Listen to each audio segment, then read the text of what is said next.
네, 안녕하세요. 네, 신홍근 강사입니다. 자, 지난 시간에 이어서 미수범 및 예비범에 대해서 보도록 하겠습니다. 자, 미수범 예비범입니다. 다음 어느 안에 해당하는 미수범은 본제 준에 처벌한다. 예미본이라고 했습니다. 동제를 범할 목적으로 그 예비한 자는 보다 2분의 1을 감경하여 처벌한다라고 되어 있습니다. 그래서 예미본, 예비한 자, 미수범이라고 되어 있습니다. 그 중에서 보다 미수범은 이제 본제 처벌하지만 예비범 같은 경우는 2분의 1을 깎아줍니다. 그래서 나와있죠? 전자문서 묘 때 했습니다. 그 다음에 금지품 수출입제, 밀수출입제, 관세포탈제, 부정수출입제, 부정감면, 환급. 똑같죠? 느낌이. 그래서 위에 거라면 비교를 해보세요. 보시면 이제 위에는 전자문서 위변죄가 없었습니다. 표는 그 시간 했던 표는 나중에 정리하실 때 실력이 쌓이시면 이제 정리하시는 거고, 그 다음에 위에서 보시면은 전자문서 위변죄 같은 경우는 없습니다. 미수범 같은 경우는. 자, 됐습니다. 추가서 보시면은 이렇게 나와 있는데, 그죠? 정황을 알고, 그래서 예미본, 본제 준에서 처벌한다라는 거, 본제. 하지만 예비한 자는 2분의 1을 깎아준다라는 거, 그죠? 됐습니다. 한번 이건 취진을 한번 보시면 되고요. 자, 그다음에 징역과 벌금 병가입니다. 자, 그러면은 이제 그 3년 이하 징역, 뭐 5천만 원 벌금인 경우에는 이제 그 하나만 하게 되는데, 이제 관세법 같은 경우는 두 가지를 동시에 할 수가 있어요. 그래서 병가는 동시에 두 가지 이상 형을 지우는 것을 얘기를 합니다. 그 자유형의 징역과 재상의 벌금을 동시에 하는 거예요. 그래서 다음 언어에 해당한 자는 범한 자는 정사에 따라서 징역과 벌금을 병가할 수가 있습니다. 그래서 금지품, 밀수집제, 근데 관세법제 다음에 부정, 삼총사, 그다음에 3번하고 4번이 좀 추가된 것이죠. 그렇죠?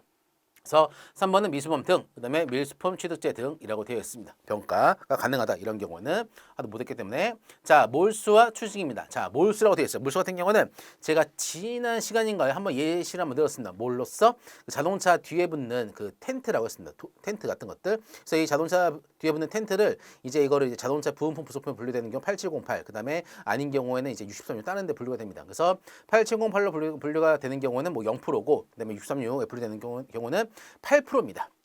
그렇죠? 아니 6307이 아니 63류가 이제 0%고 8708로 되는 경우가 8%예요. 하지만 얘 같은 경우에는 이제 8708 분류되는 게 아니라 이제 8708 분류되는 게 아니라 이제 그 텐트 쪽으로 분류해야 되는 겁니다. 그렇죠? 다시 정리하면은 했던 거예요. 자, 그래서 이거를 이제 텐트로 보는 경우에는 이제 그 품목 분류가 얘는 이제 0% 아니 얘는 8%고, 그다음에 자동차의 이제 부품품, 파츠 또는 부속품, 액세서리 보는 경우는 0%다라는 겁니다. 그렇죠? 그래서 이 자가 뭘로 했다? 원래 여기인데 이쪽으로 신고를 한 거죠. 그렇죠? 8%를 이 사람이 안 낸 겁니다. 이쪽으로 신고함으로써. 그렇죠? 요거예요. 그래서 이런 경우에는 이제 그 수입하고자 하는 물품과 다른 물품으로 신고를 한 게 돼요. 부정수입입니다. 그래서 이제 이런 KC 인증을 받아야 되는데, 여기로 감으로써 얘는 자동차 부품 같은 경우는 어떠한 요건도 필요 없어요. 관세, 부가세만 되면 통과할 수가 있습니다. 그렇기 때문에 얘로 안 가고 여기로, 얘로 안 가고 여기로 품목분류를 했던 거죠. 그래서 얘는 뭐다? 부정수입이다. 수입에 필요한 허가, 승인, 요건 등을 하지 않고 수입했다. 얘는 뭐다? 부정수입이다. 그래서 부정수입 같은 경우는 뭐다? 얘는 그 물품에 대해서 몰수를 합니다. 왜냐? 어차피 얘는 수입을 할 수가 없었어. 그렇기 때문에 몰수입니다. 몰수. 그래서 이 물품 같은 경우 몰수를 하려고 했는데, 이 자 같은 경우는 이 물품 다 팔아버렸죠. 그렇죠? 그런 경우는 몰수할 수가 없습니다. 그래서 그때 이 물품의 범시 당시에 국내 도매가격에 상당한 금액을 추징한다고 했어요. 그렇죠?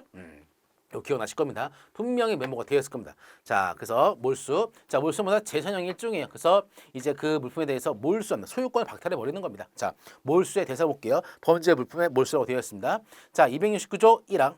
자, 드디어 조문이 나옵니다. 269조 1항의 경우에는 그 물품을 몰수한다라고 되어 있습니다. 그리고 또 269조 2항 같은 2항, 그다음에 269조 3항 또는 214조 제1항 1호 의 경우는 범인이 소유하거나 점유한 물품을 그 물품을 몰수한다라고 되어 있어. 다만 269조 제2항 또는 3항의 근로서 다음과 같고 어느 하에 해당하는 경우는 몰수하지 아니한다라고 되어 있습니다. 그렇죠? 269조 1항, 269조 2항, 그다음에 269조 3항 같은 경우에는 나중에 봅니다. 여기에 이제 그 밀수출입제가 적혀 있거든요. 지금은 보려고 하지 마세요. 그렇죠? 됐고, 그 다음에 210번 밀수품 취득죄라는 겁니다. 좀 이따 보세요, 이거. 자, 결론보다 이러한 죄를 범한 경우는 뭐한다? 해당 품을 몰수한다라는 겁니다. 그런데 269조 2항 3항의 경우에는 다음 어느 안에 해당 품은 몰수하지 아니한다라고 되어 있어.